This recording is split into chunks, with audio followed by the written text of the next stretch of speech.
allez bien ce matin, Église sainte? Alléluia. Est-ce que tu peux acclamer le Seigneur où tu es et saluer la présence de notre Dieu? Alléluia. Nous sommes dans la joie ce matin car un enfant nous est né, un fils nous est donné. Il est appelé admirable, conseiller, merveilleux conseiller, Père éternel, Dieu tout-puissant, le prince de paix. Est-ce que tu peux faire plus fort que ça et adorer le Seigneur, acclamer le nom de Jésus ce matin? Alléluia. Alléluia. Yes. Est-ce que vous êtes prêts ce matin? On y va. Joie dans le monde, le Seigneur vient. La terre accueille son roi. Hey. Que tous les peuples lui préparent une place. La terre et le ciel chantent. La terre et le ciel chantent.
montagnes, entend sonner l'hymne des cieux.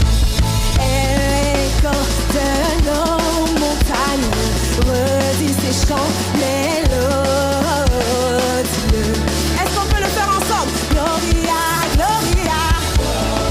Oh, oh, oh.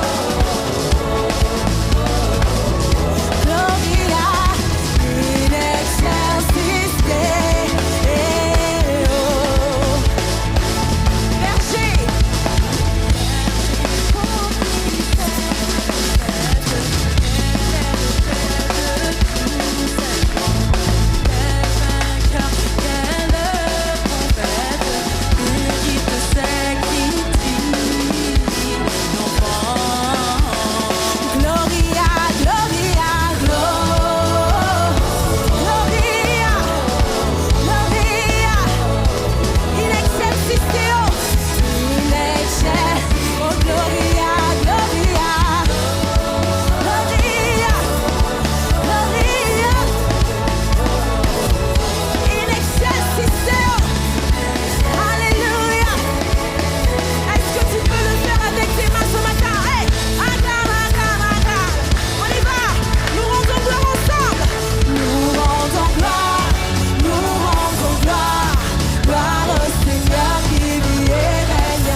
as vaincu.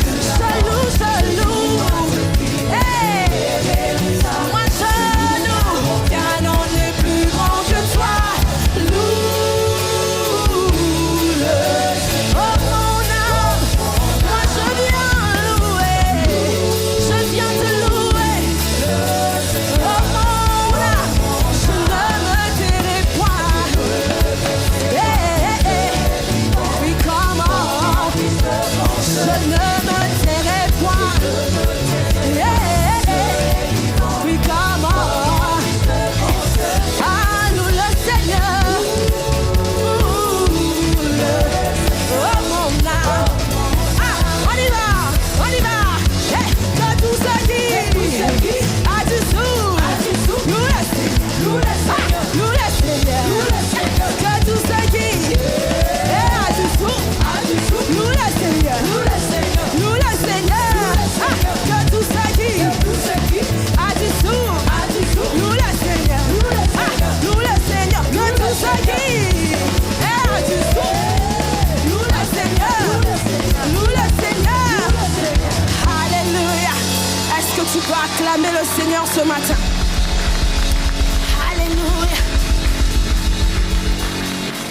Loue le Seigneur. Oh mon. Est-ce que tu peux dire à ton âme? Loue-le. Oh mon âme. Oh mon âme, loue Jésus. Loue-le. Oh mon âme. Je dis à mon âme de louer Jésus. Peu importe les circonstances, je te louerai. Oh mon âme. Alléluia. Je ne sais pas ce qu'on t'a dit cette semaine, mais j'aimerais te rappeler que Dieu mérite encore ta louange. Il mérite encore ta louange. Il est digne de ta louange. Il est digne de ton adoration. Alléluia. Est-ce que tu peux l'adorer où tu es en ce moment? Est-ce que tu peux adorer Jésus, Jésus? C'est pour toi que nous sommes ici, Jésus. C'est pour toi que nous sommes ici. Nous voulons t'adorer. Nous voulons t'élever. Nous voulons glorifier ton nom. Nous voulons t'offrir le parfum qui vient de nos cœurs. Alléluia. Jésus, Jésus, reçois ce matin le parfum qui t'est dû, Seigneur. Le parfum qui t'est dû, Papa. Nous déversons nos cœurs au-devant de toi, Seigneur. Nous voulons te donner l'adoration qui t'est due, la louange qui t'est due. Alléluia. Reçois de nous, Seigneur. Reçois de nous, Seigneur. Reçois de nous, Jésus. Reçois de nous, Jésus. Reçois de nous, Jésus. Reçois de nous, Jésus.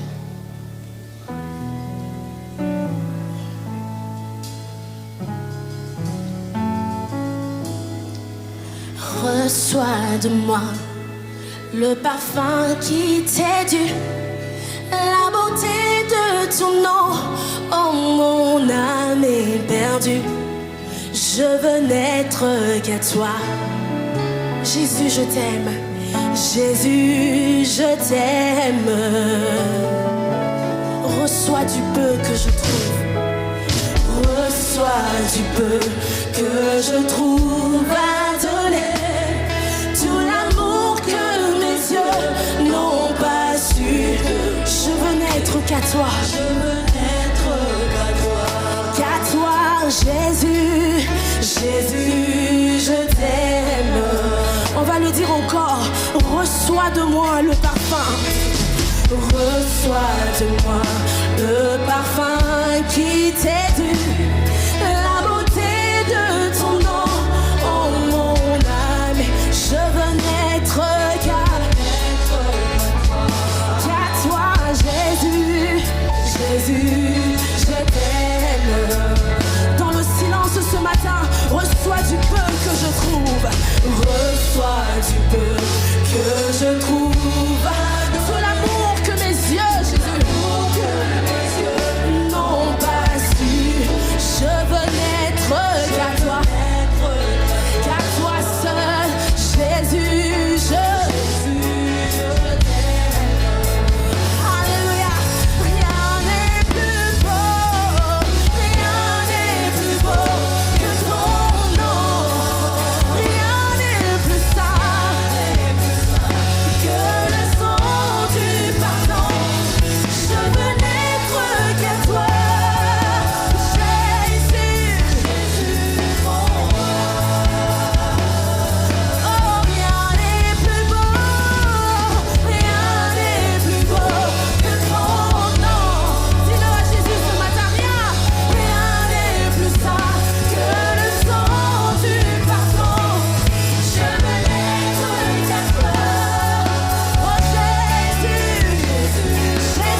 ange, gardien de l'éternité.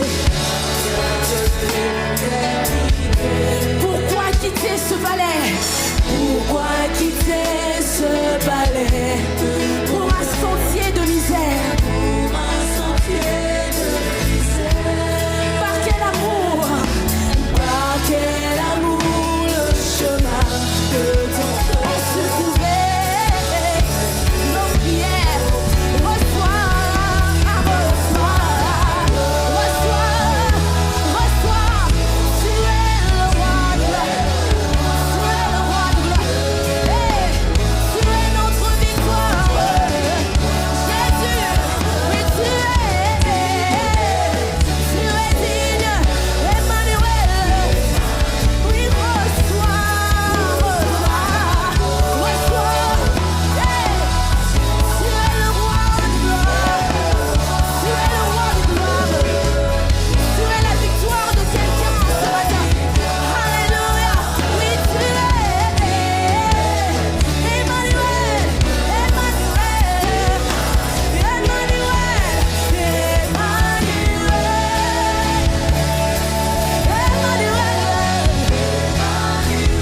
Dieu parmi nous, tu es Emmanuel, Dieu parmi nous, tu es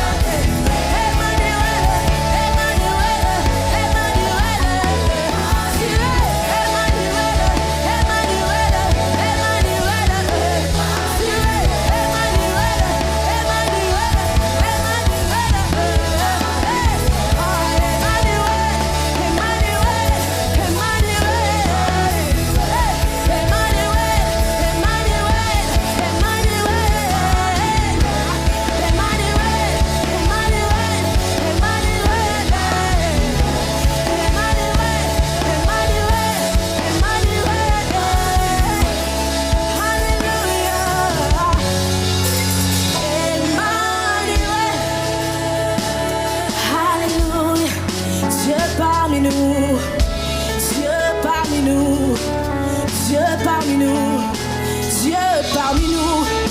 Alléluia, Alléluia. Le même Dieu qui a été avec toi depuis le début de l'année jusqu'au mois de décembre, il veut se manifester encore dans ta vie, dans sa dimension de Emmanuel.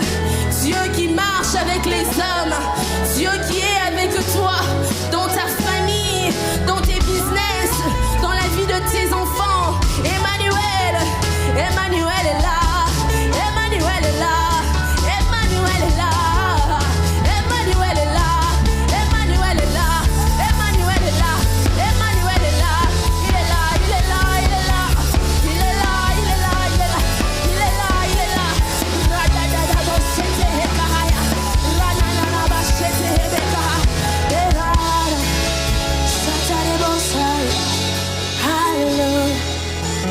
Emmanuel est là. Est-ce que tu crois que Emmanuel est en ce lieu? Est-ce que tu le crois ce matin? Parce que si tu as soif de lui, il va se manifester. Nous le croyons, sa parole est vraie. Sa parole dit là où 2 ou 3 sont rassemblés en son nom, il est présent. Est-ce que tu le crois ce matin? Alléluia. Emmanuel est là. Emmanuel est là.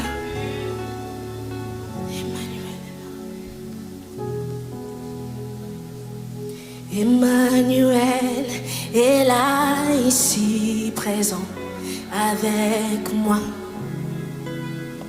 Emmanuel est là. Est-ce que tu peux le chanter fort ce matin? Comme une déclaration de foi, Emmanuel.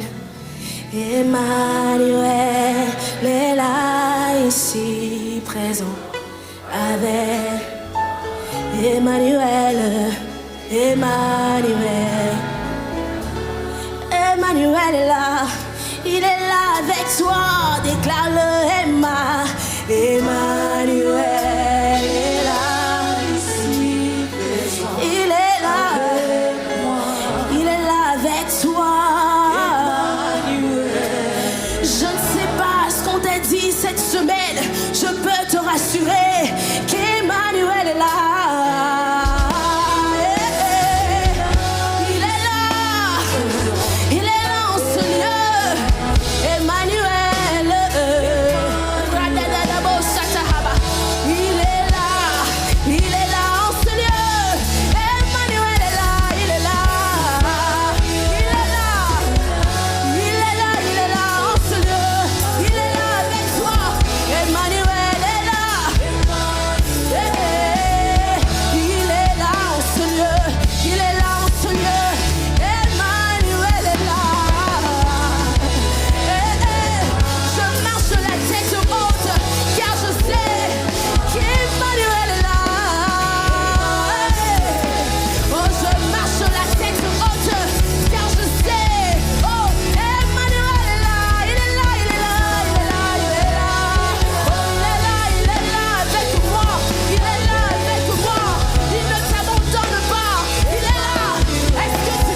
Yahweh, chantons-le.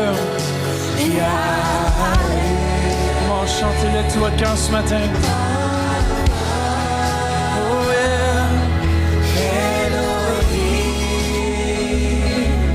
Shaddai, Seigneur Jésus. Toi seul est digne, Seigneur. Se manifestera.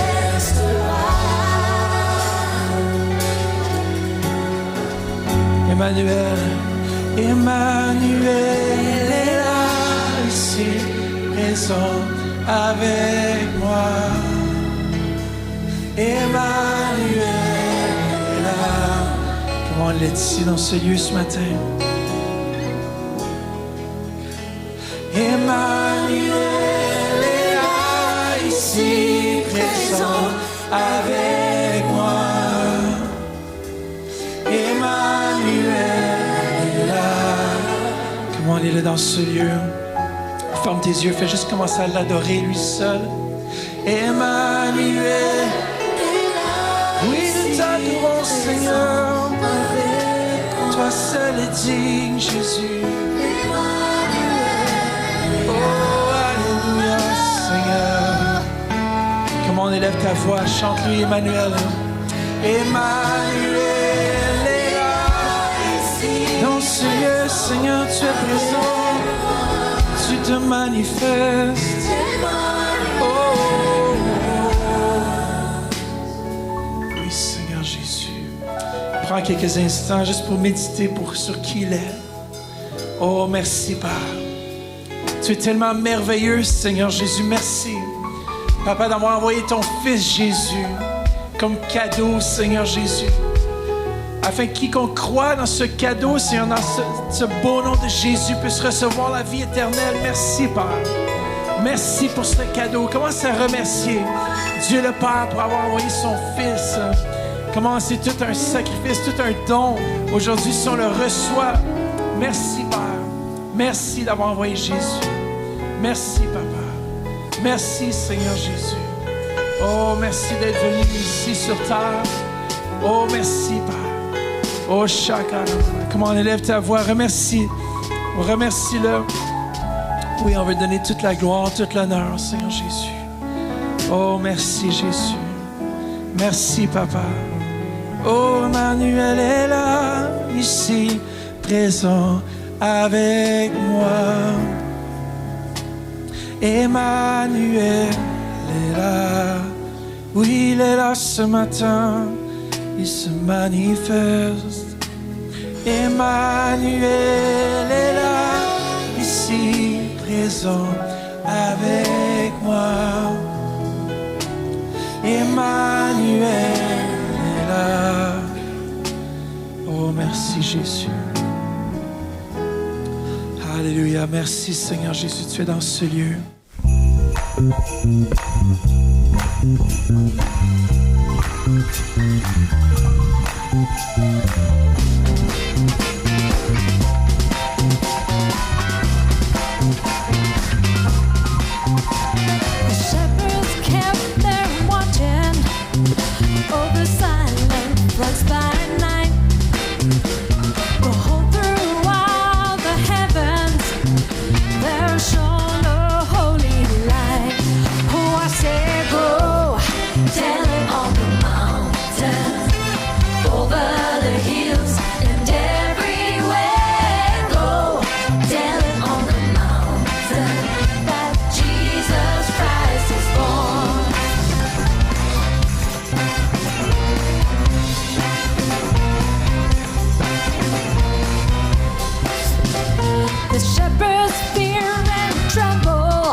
Above the earth, bring out the angels' chorus, to hail a Savior's birth.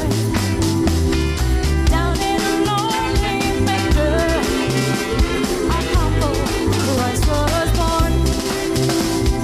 That's in the salvation on that blessed Christmas morn. Oh, I say go, tell him all the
est là.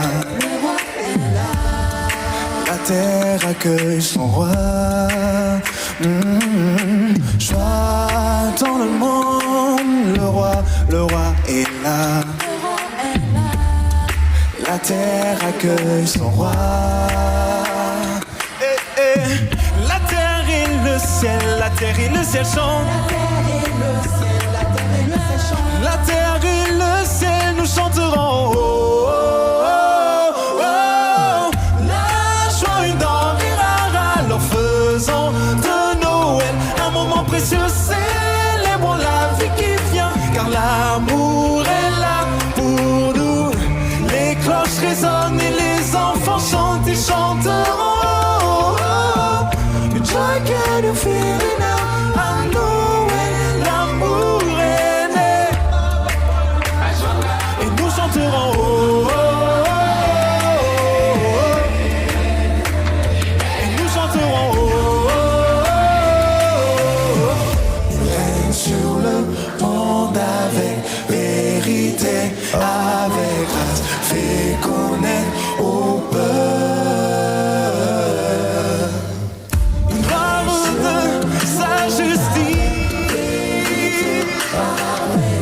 La gloire de sa justice. La joie dans les râles en faisant de Noël un moment précieux. Un moment précieux.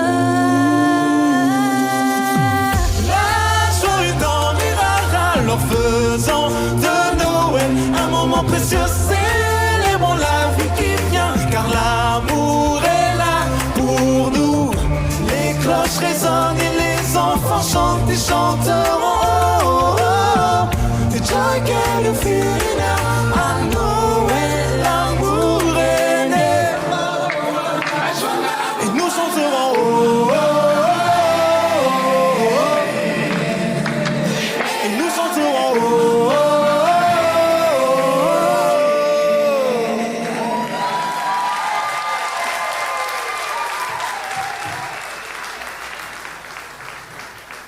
Et ce matin, j'ai un passage qui est venu aussi dans mon cœur à partager avec vous parce qu'on a beaucoup chanté ce matin sur Emmanuel, n'est-ce pas? On a entendu Emmanuel dans plusieurs chants. Et ça vient aussi nécessairement c'est le nom de Dieu. Dieu, ça signifie Dieu avec nous.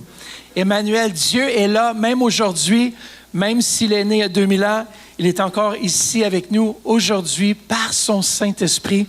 Et dans Ésaïe 7,14, ça dit, c'est pourquoi le Seigneur lui-même vous donnera un signe.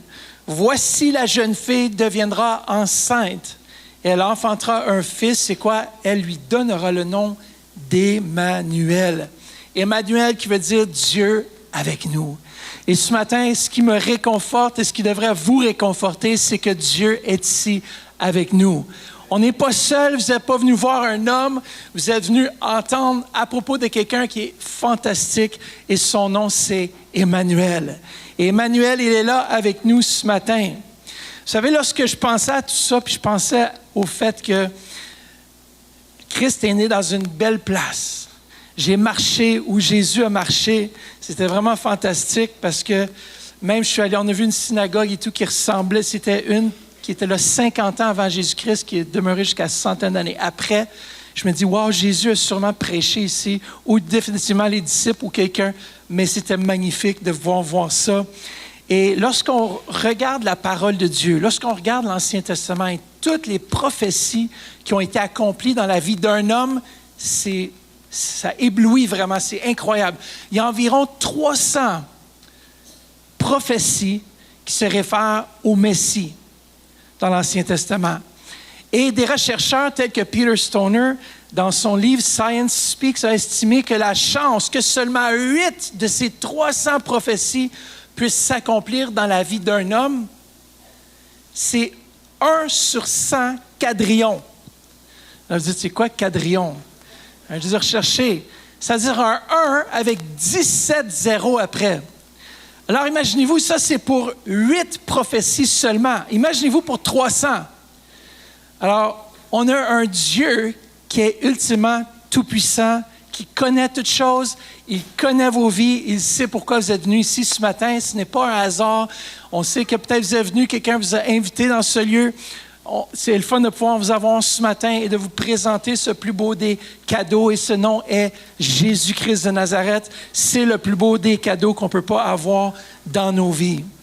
Je remercie beaucoup Charles qui, la semaine dernière, a parlé justement de ce cadeau lumineux. Et j'ai beaucoup aimé sa définition de cadeau. Il a dit, un cadeau, c'est la manifestation d'amour et réponse à un besoin, peut-être matériel ou immatériel. Comment est-ce que vous savez qu'on a tous des besoins? Vous savez, dans le temps des fêtes même, qu'est-ce qui est difficile parfois, c'est de savoir ce que nos enfants ont besoin. Et souvent, nous, ce qu'on fait, c'est qu'on se dit, oh, on veut acheter une chèvre, on veut acheter quelque chose. Je sais que ma femme, elle veut des chèvres pour nous. Je ne suis pas convaincu encore. Je dis, ouais, mais qui va prendre soin des chèvres si on en a? Ah, vous savez, on veut des choses, mais après ça, qui va en prendre soin? Qui va être le fermier chez nous? C'est moi. Mais pendant ce temps des fêtes, où est-ce que nous, ici au Canada, on a tellement de richesses? Même celui qui a peu de choses au Canada est riche comparativement à plusieurs pays dans ce monde. Et vous savez, on vit dans un pays prospère. On vit dans un pays où est-ce qu'on a presque tout ce qu'on veut. Si tu travailles assez, tu as ce que tu as besoin. Et des fois, lorsqu'on se parle, puis on dit, oh, on a tellement tout, puis on demande à nos enfants, qu'est-ce que vous voulez pour Noël ou qu'est-ce que vous aimeriez? Des fois, on ne sait même plus ce qu'on veut. Mais ce matin, j'aimerais déballer encore cette manifestation d'amour davantage. Et le passage clé qu'on a partagé la semaine dernière et pour dimanche prochain aussi se trouve, et pour ce dimanche, dans Ésaïe chapitre 9 au verset 6. Dans certaines versions, c'est verset 5. Et regardez ce que ça nous dit. « Car un enfant nous est né, un fils nous est donné, et la domination reposera sur son épaule. On l'appellera admirable conseiller, Dieu puissant, Père éternel, Prince de la paix. » Vous savez, c'est une prophétie qui a été donnée environ 700 ans avant la venue de Jésus-Christ par le prophète Ésaïe. Ésaïe qui contient le plus de prophéties concernant le Messie. Mais ici, ça a été écrit 700 ans même avant la naissance de Jésus pour encourager le peuple justement qu'il y aurait quelque chose de mieux à venir. Vous savez, lorsqu'on regarde dans le monde aujourd'hui, qu'on voit ce qui se passe partout dans le monde, ça peut être décourageant. Je ne sais pas pour vous, mais il me semble qu'on entend le bruit de guerre, des guerres un peu partout dans le monde. Et c'est ce qu'on voit dans les médias. Des fois, il faut juste pas ouvrir les nouvelles, on va être plus encouragé pour la journée. Mais on entend parler de toutes sortes de choses. Et le monde est ébranlé par toutes les situations. Et nous, en tant qu'enfants de Dieu, on a ce bénéfice d'avoir Jésus de Nazareth qui est stable. Mais les disciples pensaient que Jésus était pour venir établir un royaume terrestre. Et Jésus dit à ses disciples, non, je ne suis pas venu établir un royaume humain, parce qu'il voulait le couronner roi. Lorsqu'il est rentré à Jérusalem, on voulait le couronner. Et quelques jours après, on l'a crucifié. Ça fait que, mais ici, on voulait le couronner roi. Puis dans Jean 18, 36, Jésus a dit, mon royaume n'est pas de ce monde. Si mon royaume était de ce monde, mes serviteurs auraient combattu pour moi, afin que je ne sois pas livré aux Juifs, mais maintenant, mon royaume n'est point d'ici-bas. Jésus est venu apporter un royaume qui n'était pas terrestre, mais qui était surnaturel et céleste. Et même les disciples continuent après la résurrection. Jésus dit, écoute, Jésus, quand est-ce que tu vas venir établir le royaume d'Israël? On le voit dans Actes 1:6.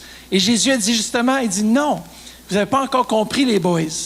Je ne viens pas établir un royaume humain.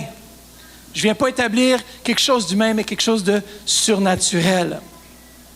Et on voit ici que le prophète Ésaïe, dans notre passage clé, justement, il nous donne 4 titres doubles qui révèlent vraiment la nature et la mission de Christ. Admirable conseiller, Dieu puissant, et ce matin, on va se concentrer sur Père éternel et Prince de la paix. Un Père éternel et Prince de la paix. J'aimerais demander, est-ce qu'il y a des hommes ici ou qui sont papas? Juste lever la main. Plus haut, plus haut, plus haut. Il y a juste ça de papa. OK, il y en a plus. Est-ce qu'on peut leur donner une main d'applaudissement à ces papas? Ils sont merveilleux. Maintenant, se tourner vers les jeunes, est-ce qu'il y en a qui aspirent à être papa? OK, mais les filles, regardez les hommes qui ont les mains levées.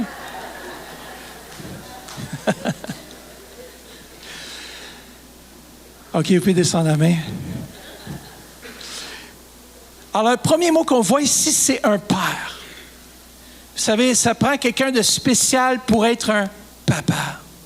Quelqu'un de spécial, tout le monde peut être père, mais ça prend quelqu'un de spécial pour être un papa. C'est facile d'avoir un enfant, mais c'est une autre chose l'élever puis aimer cet enfant. Et pour ceux qui sont déjà papas ici, vous comprenez ce que je veux dire. Un papa, il est là, il est prêt à sacrifier sa vie, à donner de son meilleur, à sacrifier même son temps, son énergie pour ses enfants. Combien d'entre vous, vous êtes comme ça? Moi, quand mes enfants étaient plus jeunes, ben moi, des fois, j'aimais presque autant ça que jouer avec les petites autos, tout ça, parce que je retournais un peu un retour à l'enfance, vous comprenez? Je disais à ma femme, il faut apprendre à faire de la pâte à modeler. Ça, c'était cool. Moi, je me rappelle quand on était jeunes, mon frère et moi, on faisait toutes sortes de petites maisons. Nous autres, on prenait les petites voitures, puis on mettait les petits bonhommes par-dessus. On créait des petits bonhommes ronds un peu, là, puis on les mettait sur les véhicules, puis on leur donnait des noms. Puis on visitait, on allait d'une maison à l'autre, puis on se visitait, moi et mon frère. On jouait souvent à ça. Et ça prend quelqu'un de spécial pour retourner là et de jouer avec tes enfants, de se mettre à quatre pattes, surtout quand tu rentres du travail, tu as déjà mal partout à cause de ton travail. Mais ça prend quelqu'un de spécial pour prendre soin de ses enfants, pour les aimer, pour les élever, pour leur montrer vraiment la direction. Dans le fond, un papa, c'est quelqu'un qui pourvoit. C'est quelqu'un qui est là. C'est quelqu'un qui te protège. Hein? Combien d'entre vous, moi surtout, mon père était très grand, il est très grand, très costaud encore, 6 pieds 3. Moi, je suis 6 pieds 6. Mon fils aussi est 6 pieds 6, proche de 6 pieds 7. On est tous grands. Aujourd'hui, c'est mon fils qui me protège. C'est faire ça. Hey, si tu me touches moi, attention, j'ai un autre qui est aussi grand que moi. Mais un papa protège, guide et pourvoit. Amen? Dieu est celui qui pourvoit. Mais ce que j'aime, c'est que Jésus, dans Matthieu 7,11, dit quelque chose d'intéressant. Il dit, « Si donc, méchant comme vous l'êtes », il ne passait pas par 2 mots pour dire ce qu'il voulait dire. « Si donc, méchant comme vous l'êtes, vous savez donner de bonnes choses à vos enfants. À combien plus forte raison votre Père qui est dans les cieux donnerait-il de bonnes choses à ceux qui les lui demandent? » On a un Père qui est fidèle. On a un Père qui entend nos prières. On a un Père qui pourvoit. On l'a chanté, Jéhovah Rapha, Jireh. Il pourvoit pour nos besoins. Il est là, même quand on ne le ressent pas. On a chanté même ce matin. Combien de fois est-ce que des fois on ne le ressent pas, mais il promet qu'il est là. Même ce matin, lorsqu'on le louait, il était là. Même ce matin, quand tu t'es réveillé, il était là. Il est un papa fidèle qui est toujours au rendez-vous lorsqu'on a besoin de lui. Et moi, c'est ce que j'aime à propos de Dieu, c'est qu'il ne nous a jamais laissé tomber. Et Jésus il dit, méchants comme vous êtes, vous arrivez à donner de bonnes choses à vos enfants. Imaginez-vous notre Papa céleste. Et non seulement il est Père, mais il est Père éternel. Le mot éternel, c'est sans fin. Il est un papa pour toutes les générations qui se confient en lui. Lorsque j'ai décidé de donner ma vie à Jésus, lorsque je lui ai dit oui à Jésus, à l'œuvre accomplie de la croix, lorsque j'ai placé ma foi dans l'œuvre que Jésus est venu accomplir pour moi, ma vie, elle a changé. Mon papa a changé. Mon papa spirituel. Dieu est devenu mon Père. Je suis devenu son enfant. Et j'ai été accepté en lui. Et c'est le meilleur sentiment dans ce monde, c'est de se sentir accepté par quelqu'un qui t'aime. Frères et sœurs, peut-être que vous n'avez pas eu un papa ici, peut-être Thérèse qui était là, présent pour vous, mais je peux vous garantir qu'il y a un Père qui ne vous abandonnera jamais et son nom, c'est Jésus. On déclare que son nom est Père éternel, C'est-à-dire, il était Père il y a 2000 ans en venant sur la terre. Il a démontré son amour pour chacun de nous. Il n'y a pas de plus grand amour, la Bible dit, que de donner sa vie pour ceux qu'on l'aime. Et Jésus a fait exactement ça. Il a donné sa vie. Même aujourd'hui, lorsqu'un père meurt pour ses enfants ou qu'il arrive quelque chose, puis le père donne sa vie, c'est classé comme un héros. Pourquoi? Parce que ça démontre le montant d'amour qu'il avait pour son enfant. Et Jésus ici est venu sur la terre parce que notre Papa céleste l'a donné pour chacun d'entre nous. Mais c'est bon pour l'éternité. Vous savez, on est ici, on est limité. Combien de vous savez que notre temps ici-bas est limité? C'est très court. Si on regarde une vie, on se dit « Wow! » Combien d'entre vous, vous avez vu vos enfants qui sont rendus grands? Hein? On a des adultes, c'est plus rendu des jeunes adultes, c'est rendu des adultes. C'est-à-dire qu'ils font leurs décisions, font leurs choix. Et là, on commence à réaliser, bon, mais là, tu commences à voir les personnes âgées, puis tu dis, bon, mais un jour, peut-être, je vais ressembler un peu à ça. Tu sais, on veut pas vieillir. Mais tout le monde se dirige au même endroit, frères et sœurs. Il n'y a pas personne qui est exempt, genre, de cette portion de votre vie. Même si on aimerait la sauter, Seigneur, reviens bientôt. N'est-ce pas? Il y en a qui sont plus proches, qui prient ça plus souvent que d'autres. Mais on est limité par le temps. On peut influencer en tant que papa ou même en tant que maman. On a juste un certain montant de temps où on peut influencer nos enfants dans la bonne direction. Et ensuite, ils prennent leur propre choix. Et bientôt, vous allez avoir des petits-enfants. Et si vous êtes bénis, vous avez des petits-petits-enfants. Je ne sais pas s'il y en a qui ont des petits-petits-enfants. Je ne sais même pas si c'est possible. Ah ouais? Non, mais déjà des petits-enfants, wow! Félicitations. T'es tough. T'as duré plus que la majorité. Mais contrairement à l'homme qui est mortel, limité, Jésus, lui, est immortel et illimité. Regardez Romains 6,9 dit « Sachant que Christ est ressuscité des morts, ne meurt plus. » Car la mort n'a plus de pouvoir sur lui.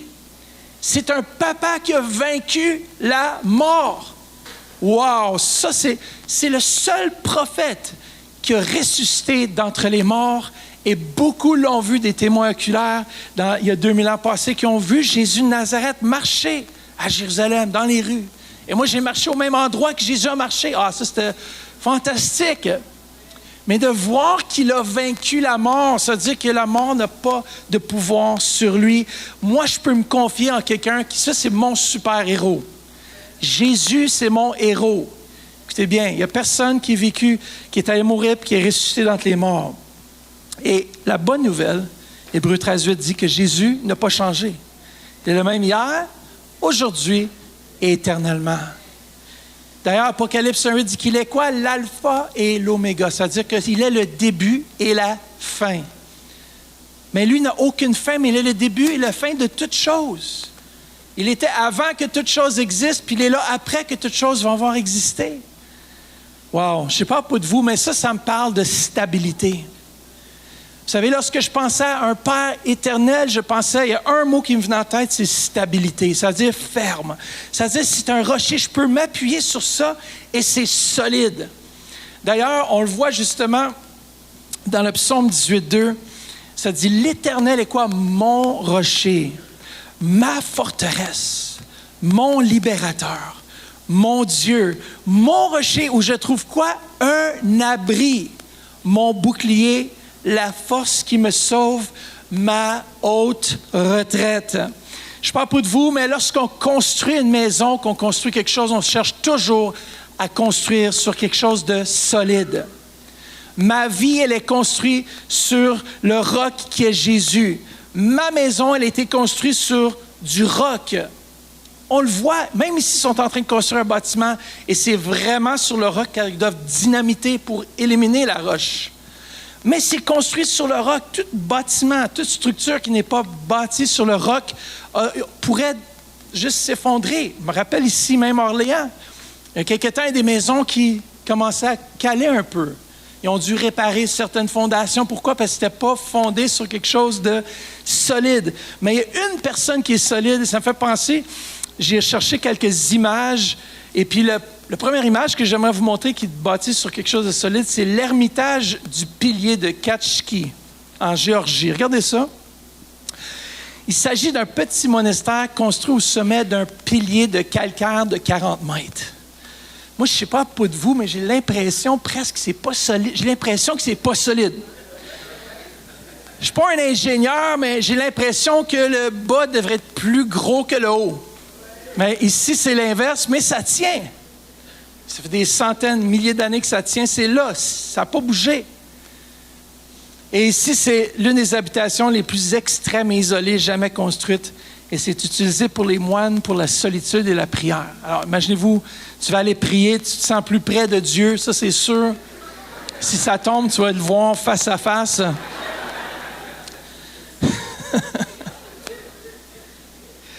Mais fondé sur quelque chose de certain et de solide, c'est un rocher certain et solide. C'est comme Jésus.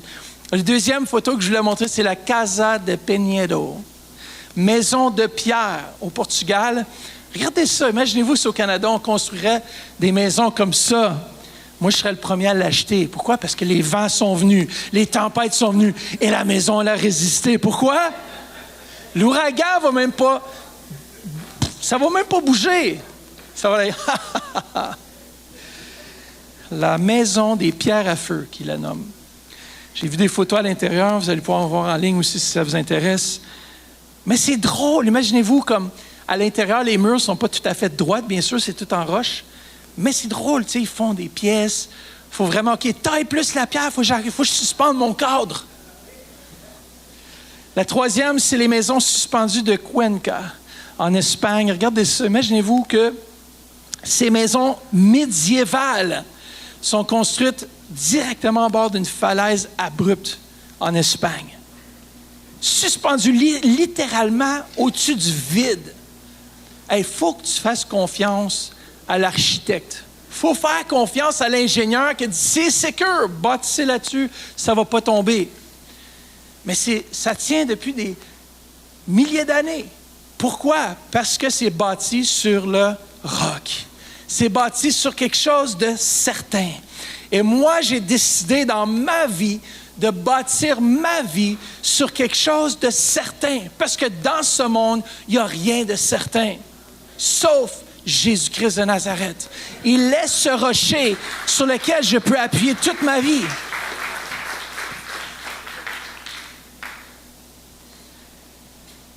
Et j'aime beaucoup aussi cette prophétie d'Ésaïe, encore une fois, dans Ésaïe 28, 16, qui est un passage pour avertir, dans le fond, les dirigeants d'Israël et de Juda qui devaient placer leur confiance en Dieu au lieu dans des alliances humaines ou des solutions temporaires. Vous savez, on veut placer notre confiance dans parfois des choses qui sont temporaires. On sait même les ententes, des fois les pays sont en guerre, ils sont plus en guerre, mais les ententes, des fois, ça ne tient même pas. Parce que c'est bâti sur des fondements humains. Si tu ne fais pas ça, nous, on ne va pas faire ça. Et des fois, il y a quelqu'un qui dit « Ah ouais, ben regarde, on va te faire ça pareil. » Qu'est-ce qui arrive? C'est que ça continue. Mais ici, le prophète reçoit cette pensée de Dieu pour encourager le peuple à ne pas se fier sur les choses éphémères, temporaires, mais de se fier sur quelqu'un qui est solide et stable. Et c'était Jésus de Nazareth. Il dit, c'est pourquoi ainsi parle le Seigneur l'Éternel. Voici, j'ai mis pour fondement en Sion une pierre éprouvée, une pierre angulaire de prix, solidement posée. Et regardez ce que ça dit. Celui qui la prendra pour appui n'aura point hâte de fuir. C'est-à-dire qu'il va être stable. Il n'aura pas besoin de craindre rien parce qu'il est stable, posé sur ce fondement. Et on le voit que dans le Nouveau Testament, l'apôtre Pierre et même l'apôtre Paul disent que c'est Jésus qui est la pierre angulaire. Et la pierre angulaire, pour ceux qui ne savent pas, c'est la pierre la plus importante d'une construction. C'est-à-dire que le bâtiment tient sur quelque chose de solide et souvent, cette pierre angulaire, je ne sais pas si c'est les premiers murs, ceux qui sont contracteurs vont peut-être me dire, mais c'est quelque chose d'important, c'est un des murs les plus importants. Si on l'enlève, tout le bâtiment va s'écrouler. Alors, c'est important pour nous de bâtir notre vie sur quelque chose de solide, quelque chose qui va durer éternellement, pas juste quelque chose de temporaire. Vous savez, des fois, on peut avoir une belle maison, on peut avoir des biens, puis on pense que léguer tous nos biens à nos enfants, bien sûr, c'est important, mais ce n'est pas simplement la chose qui compte. Parce qu'il y a beaucoup qui ont des richesses, qui ont beaucoup de choses, mais qui sont très malheureux en dedans. Regardez par exemple, puis peut-être certains de vous vont en connaître si vous êtes un petit peu plus âgés, mais Elvis Presley, il avait tout, il était riche. Mais quoi? Il était triste à l'intérieur. Il a pris sa propre vie. Pourquoi? Parce qu'il était triste. Mais il est décédé dans la même année que moi je suis né. A new king had to be born. Non, c'est une farce.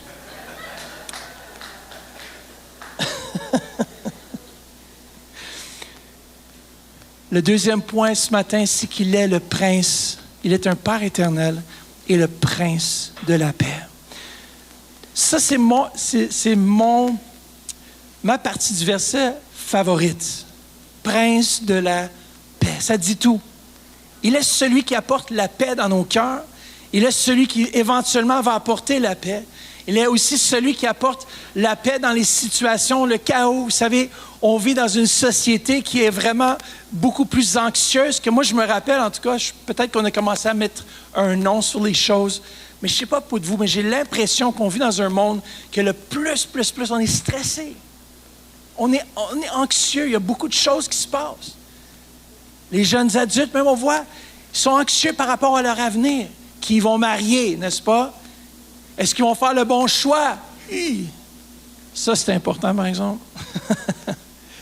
Mais Jésus, lui, dans Éphésiens 2,14, il dit « Car il est notre paix. » Non seulement il apporte la paix, mais il est lui-même paix.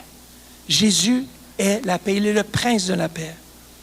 Dans Jean 14, 27, ça nous dit « Je vous laisse la paix, je vous donne ma paix.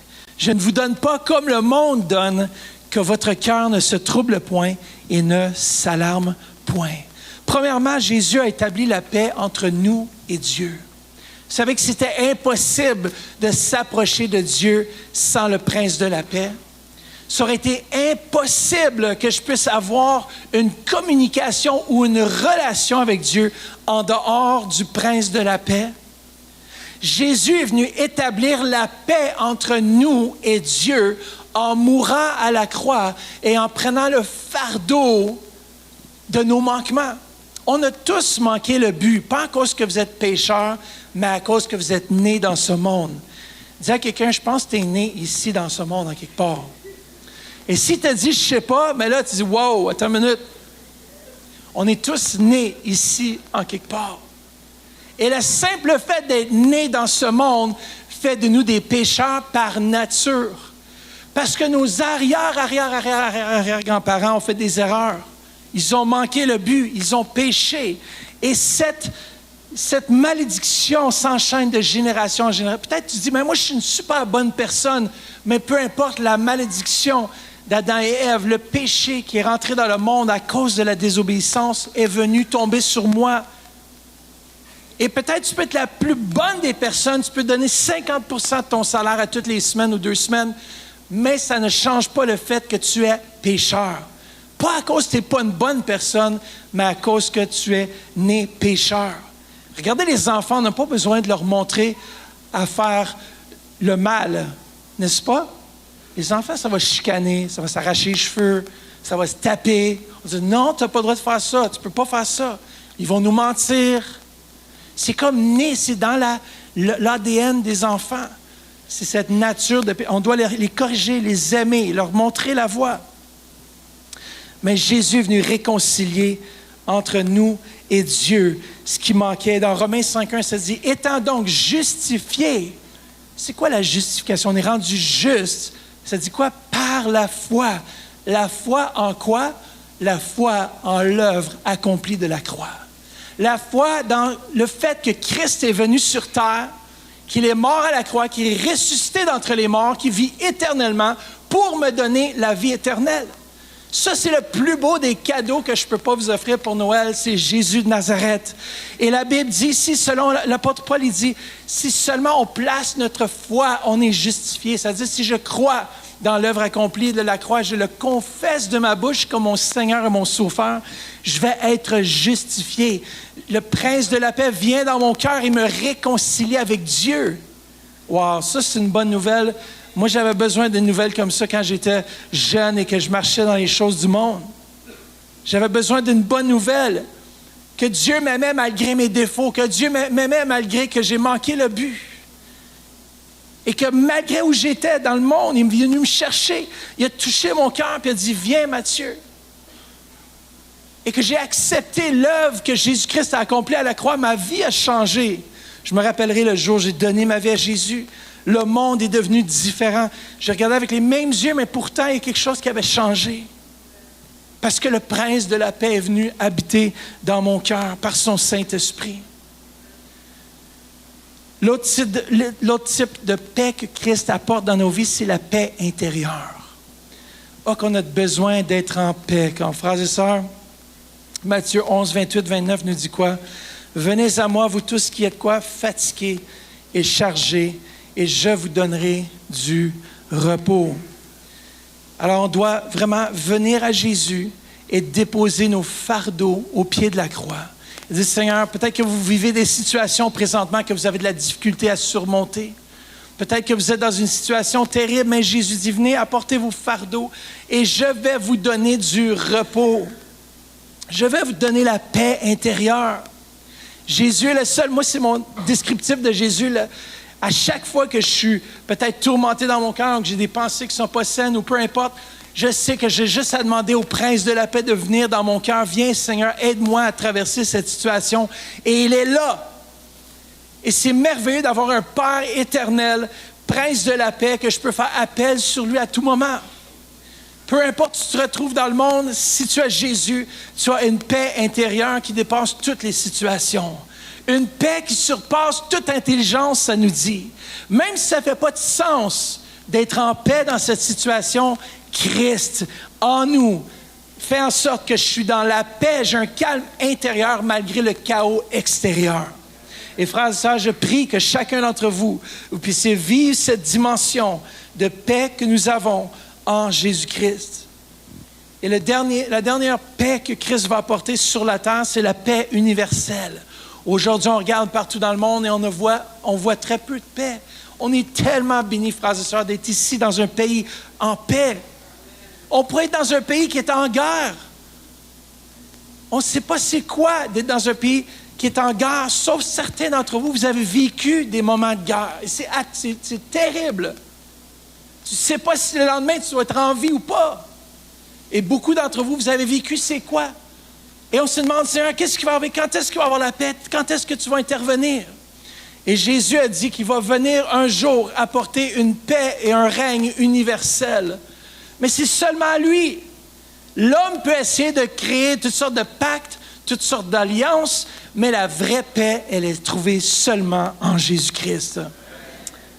Ésaïe 2,4, une autre prophétie d'Ésaïe qui dit « Il sera le juge des nations, l'arbitre d'un grand nombre de peuples. De leurs épées, ils forgeront des oyaux et de leurs lances, des serpes. » C'est quoi ces outils? C'est quoi un oyau puis un serpe? C'est des outils agricoles qui représentent le travail pacifique, la prospérité et la vie quotidienne. On changera les armes de guerre en outils de prospérité. Frères et sœurs, seulement Christ peut amener une paix qui va durer pour l'éternité. Et seulement en lui, on peut trouver la paix ici-bas, malgré le chaos qu'on voit avec nos yeux. Frères et sœurs, la belle promesse que Jésus, dans Apocalypse 21,4, va faire, c'est qu'il essuiera toute larme de leurs yeux et la mort ne sera plus. Un jour, nous allons être dans l'éternité avec lui. Soit que nous allons être ici lorsque Christ reviendra sur le mont des Oliviers. Ça veut dire qu'il va poser la plante du pied et les morts en Christ vont ressusciter. Et ceux qui étaient morts vont prendre vie en lui. Et vous savez, nous aussi, si on a Jésus dans notre cœur, on va être en vie avec lui, on va être apporté. Si vous êtes mort avant qu'il revienne, on prie tout pour ça, pour être là pendant qu'il revienne. Comme ça, on n'a pas besoin de souffrir la mort. Qui aime ça? Je pense pas qu'il y a personne qui aime ça, mais... Mais ce matin, j'aimerais peut-être que les musiciens puissent vous avancer. Puis en terminant ce service aujourd'hui, j'ai mentionné justement que seul Jésus-Christ, on lui donne le titre de Père éternel. En lui, on trouve une stabilité. Et non seulement une stabilité éphémère, mais une stabilité qui va durer pour l'éternité. Son amour n'est pas conditionné à ce que vous faites de bien ou de pas bien. Son amour est inconditionnel. Il n'a pas rien de rattaché à ce qu'on puisse recevoir l'amour de Christ, sauf juste placer notre foi dans l'œuvre accomplie de la croix. C'est tout ce que Jésus nous demande, de croire dans le message qu'il est venu ici. Et c'est ce qu'on célèbre pendant ce temps des fêtes, c'est que Christ est venu dans le monde. On le voit souvent, cette image avec Jésus dans la crèche. On voit souvent même les rois mages qui sont là autour, mais ce n'est pas tout à fait exact. Les rois mages sont venus bien après ce moment, mais on voit, ça représente dans le fond la naissance de Jésus. Et on voit justement comment est-ce que sa naissance, en même temps, apportait beaucoup de brouhaha, beaucoup de bruit, parce qu'il avait un appel sur sa vie. Il est venu mourir pour toi et pour moi. Et le fardeau du péché est tombé sur lui. Ça veut dire que tous nos manquements sont englobés dans une personne. Lorsque je dis oui à Jésus, lorsque je place ma foi dans ce qu'il est venu faire ici-bas pour moi, il prend tous mes péchés, tous mes fardeaux, tous les manquements dans ma vie. Et il me rend juste et en relation avec Dieu le Père. Jésus a dit, je suis le chemin. Il n'y a pas plusieurs chemins au Père. Aujourd'hui, on veut faire croire que, mais si tu le crois, mais c'est ça, c'est ce que tu crois. Mais Jésus a dit, je suis le chemin, la vérité et la vie. Il n'y a pas d'autre chemin au Père, sauf par Jésus. Et ce matin, si on peut fermer nos yeux, et pendant qu'on joue doucement ce chant d'Emmanuel, Emmanuel, il est ici présent avec nous. Chantons ensemble, Emmanuel est là. Il est là, ici, présent. Emmanuel est là, ici, présent, avec moi. Emmanuel est là. Et ainsi passe dans les allées ce matin. Oh, merci Jésus. Emmanuel est là, ici, présent avec moi. Emmanuel. Emmanuel est là.